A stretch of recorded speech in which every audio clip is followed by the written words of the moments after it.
నమస్కారం. ముందుగా అందరికీ దీపావళి శుభాకాంక్షలు. మా ఇంట్లో దీపావళి సెలబ్రేషన్స్ అయితే స్టార్ట్ అయినాయి. ఇక ముగ్గేయడం కోసం అయితే బంతిపూలు ఇట్లా కట్ చేస్తున్నా.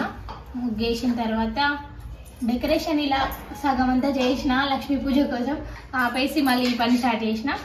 ఇది అయిపోయిన తర్వాత ఫస్ట్ డెకరేషన్ కంప్లీట్ చేసేసి మళ్ళా ఫ్రెష్ అప్ అయ్యి ఇంకా పూజ అయితే చేసుకుంటాను. మా ఇంట్లో పూజ ఎలా జరుగుతుందో చూసేయండి. అయితే మీకు ఒక విషయం చెప్పాలి. ఏంటిదంటే ఈరోజు మా మమ్మీ డాడీ కూడా మా ఇంటికి వచ్చారనమాట. ఎందుకంటే మా చెల్లి వాళ్ళని మా మేలో పెళ్ళయిందనమాట. మా చెల్లిది యాక్చువల్గా ఫస్ట్ దివాళీ కాబట్టి వాళ్ళు అక్కడికే వెళ్ళాలి. ఇంకా మా మరిది గారికి లీవ్ లేదని చెప్పేసి ఆయన వెళ్ళను అంటే మా మమ్మీ డాడీని ఇక్కడికే రమ్మన్నా. ఫస్ట్ దివాళీకి వెళ్తే అక్కడ మన సాంప్రదాయం ప్రకారం బట్టలు పెట్టి భోజనం చేయించి పంపిస్తారు కదా. ఇక వీళ్ళు అక్కడికి వెళ్ళలేరు కాబట్టి మమ్మీ నువ్వు మన ఇంటికి రా, ఇక్కడికి రా, చెల్లె వాళ్ళని కూడా ఇక్కడికే రమ్మన్నాం. నేను కూడా నీ తర్వాత నేనే కదా చెల్లెగా అని చెప్పి రమ్మన్నా. ఇంకా మా అమ్మ అయితే వచ్చింది. మా మమ్మీ ఏం చేస్తుందంటే మా మమ్మీకి పిండి వంటలు ఏమి బాగా ఇష్టం. కారపూస అవుతుంది, ఒకసారి అది చూడండి. మా మమ్మీ అయితే అక్కడ కారపూస పోస్తుంది. మమ్మీ కారపూస ఎందుకు వస్తున్నావు? నా కోసమా అన్నయ్య కోసమా? అన్నయ్య కోసం వేసుకొని తిను. అన్నయ్య కోసం కారపూస పోస్తుంది. ఎందుకు అన్నయ్య కోసం అంటే అన్నయ్య దగ్గరికి హైదరాబాద్ నుండి ఒక బ్రదర్ వెళ్తున్నాడు. ఇంకా వట్టి చేతులతో ఇక్కడ నుండి వెళ్తున్నాడు కదా, ఇక అందుకోసమని కొంచెం కారపూస పోసి పంపిద్దామని చెప్పి అమ్మ కారపూస అయితే పోస్తుంది. ఇంకా ఇటు పూజ అటు కారపూస రెండు ఒకేసారి అయిపోతాయి. కాదు డెకరేషన్ అయ్యే వరకు మమ్మీ కారపూస అవుతుంది. తర్వాత అందరం కలిసి పూజ చేసుకొని మా చెల్లి వాళ్ళకి బట్టలు పెట్టి దివాళీ సెలబ్రేషన్ అయితే చేసుకుంటాం. మా ఇంట్లో ఈసారి దివాళీ సెలబ్రేషన్ ఎలా జరుగుతుందో చూడండి.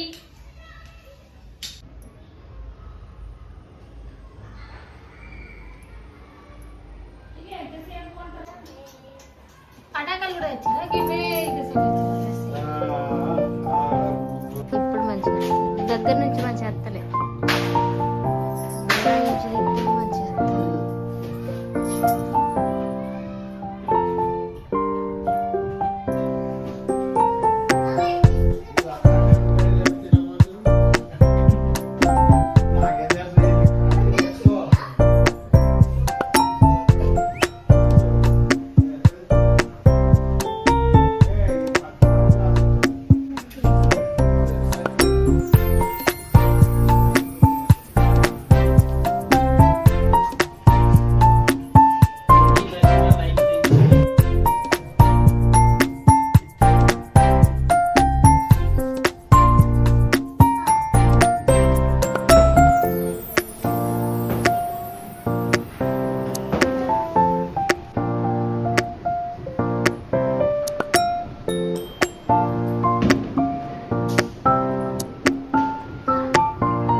పడుతుంది.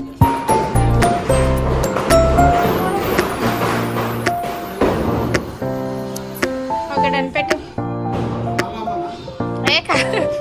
బట్టలు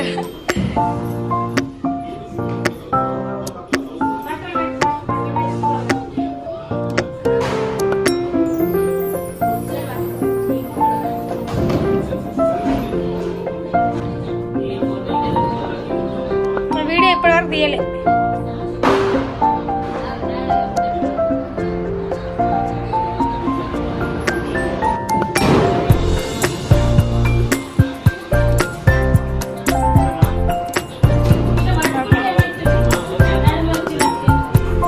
ఓకే ఫోటోలో అయితే క్లిక్ అయితే చేస్తున్నా అంతే కానీ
Oh, like this sound.